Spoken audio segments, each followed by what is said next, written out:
మన దేశంలో అత్యంత తక్కువగా వర్షపాతం నమోదయ్యే ప్రాంతాల్లో మొదటి స్థానంలో రాజస్థాన్ ఉంటుంది. రాయలసీమ రెండవ స్థానంలో ఉండగా ఉష్ణోగ్రతలు 45 డిగ్రీలకు మించి ఇక్కడ రికార్డవుతూ ఉంటాయి. అటువంటి రాయలసీమలో మామూలు పంటలు పండడమే కష్టం. అటువంటిది ఇక్కడ యాపిల్ పంట సాగవుతోంది.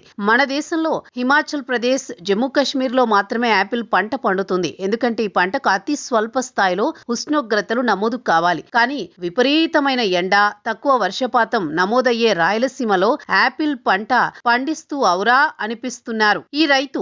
రాయలసీమలోని అనంతపురం జిల్లా గార్లదిన్నె మండలం మోర్తాడ గ్రామానికి చెందిన రమణారెడ్డి. గతంలో ఈయన తన వ్యవసాయ భూమిలో వరి, వేరుశెనగ, బత్తాయి, దానిమ్మ, డ్రాగన్ ఫ్రూట్, లిచ్చి, ల్యాంగన్ వంటి పంటలు సాగు చేశారు. వీటి సాగులో పెట్టుబడి విపరీతం కావడంతో రమణారెడ్డికి కష్టాలు ఎదురయ్యాయి. తెలిసిన వాళ్ల సలహాలతో తన భూమిలో యాపిల్ పంటను సాగు చేయడం మొదలుపెట్టారు. మొదట్లో అన్న, హెచ్ఎంటి వంటి రకాలను సాగు చేశారు. అయితే వాటిలో కూడా నష్టాలు ఎదురయ్యాయి. దీంతో ఈసారి తన స్నేహితుడు ఇజ్రాయెల్ దేశంలో ఉంటున్న నేపథ్యంలో అక్కడి నుంచి కేఎల్డి అనే రకానికి చెందిన మొక్కలు కొనుగోలు చేసి ఇక్కడికి తెప్పించారు. కేఎల్డి రకం ఎక్కువ ఉష్ణోగ్రతలో కూడా దిగుబడి ఇస్తుంది. కాయల నాణ్యత చాలా బాగుంటుంది. చీడపీడలు తట్టుకుంటుంది. తక్కువ వర్షపాతం నమోదైనా పంట ఏపుగా పెరుగుతుంది. అక్కడి నుంచి రమణారెడ్డి ఎకరానికి 650 మొక్కలు చొప్పున తెప్పించారు. ఎకరంలో 10x5 పరిమాణంలో మొక్కలు నాటుకున్నారు. ఈ మొక్కకు 650 రూపాయల ఖర్చు అవుతుంది. కేవలం మొక్కల కోసమే 10 లక్షలు ఖర్చు చేశారు.